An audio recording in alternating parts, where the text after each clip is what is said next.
নমস্কার বন্ধুরা, বাঙালি রান্নাঘর উইথ ট্র্যাডিশনাল ফুডে আপনাদের সবাইকে স্বাগত জানাচ্ছি। আমি একটা নতুন রেসিপি নিয়ে চলে এসেছি, সর্ষে ইলিশ।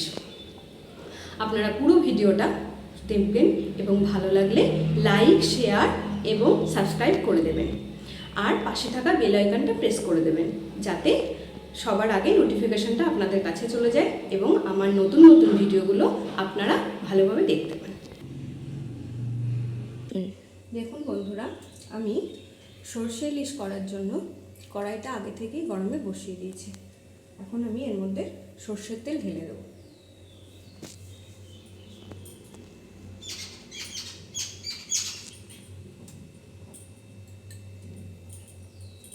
দেখুন, এই তেলের মধ্যে আমি খানিকটা লবণ নিয়ে নিচ্ছি।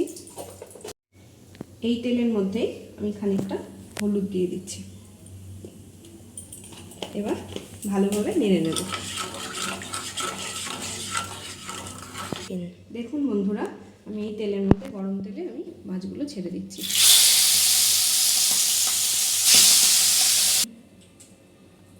দেখুন বন্ধুরা, আমার মাছ ভাজা হয়ে গেছে। আমি 4 পিস মাছ ভেজে নিয়েছি। দেখুন বন্ধুরা, এই তেলের মধ্যে আমি একটা শুকনো লঙ্কা, দেখুন বন্ধুরা, এই তেলের মধ্যে আমি খানিকটা কালো জিরে দিয়ে দিচ্ছি, 1/2 চামচ মতো।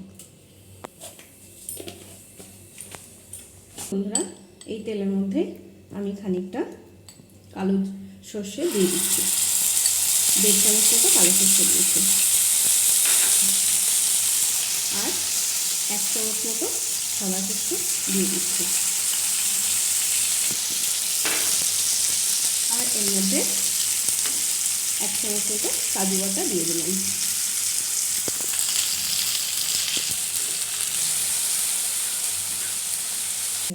দেখুন বন্ধুরা, আমি এর মধ্যে 1 চামচ মতো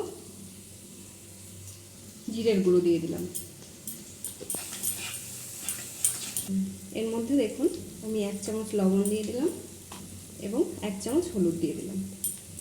দিয়ে এবার আমি ভালোভাবে নেড়ে নেব। দেখুন বন্ধুরা, আমি এর মধ্যে জল ঢেলে দিচ্ছি।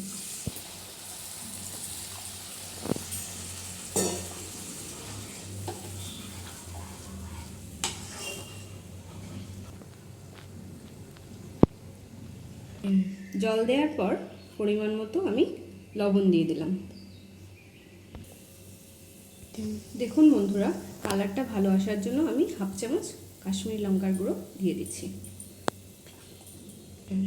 দেখুন বন্ধুরা, ঝোলটা ফুটে উঠেছে। এবার আমি মাছগুলো সব দিয়ে দেবো একে একে।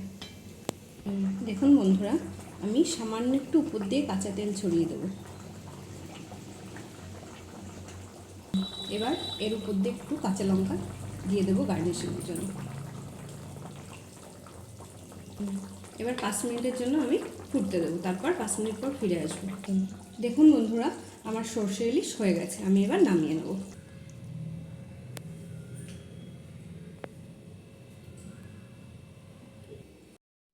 ধন্যবাদ বন্ধুরা, আজকের ভিডিও এই পর্যন্তই।